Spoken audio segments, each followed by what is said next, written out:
Hello everyone, so in this video, we're going to be reviewing Hollister Co. or Hollister.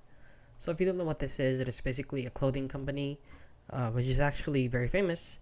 It has been around for a long time, and there are international stores all over the world. So as you can see, this is what their website looks like.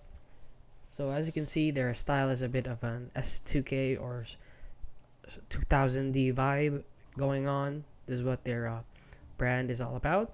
So as you can see, if you're wondering if this is legit or any good now in 2025, we have it here open up on Press Palette and see that they're rated 2.3 out of 5 stars.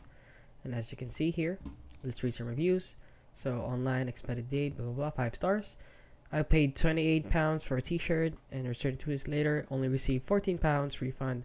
Won't be buying from them again online in store. The workers were horrible to me. Extremely disappointed with my experience, so that's actually pretty bad. So no commentation for missing alarm removal. Oh, so they didn't remove the alarm. I returned my items only to never get a refund. The workers were very disrespectful, but the 2 t-shirts and color changed after wearing for a week, so the quality is actually pretty bad also.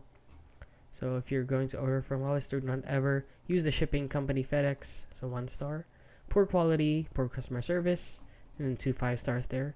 They sent me chinos with a massive hole, so 1 star.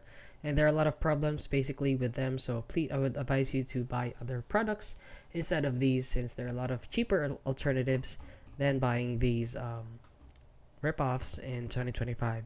So as you can see, that is basically it. So if you found this video helpful, please consider liking and subscribing.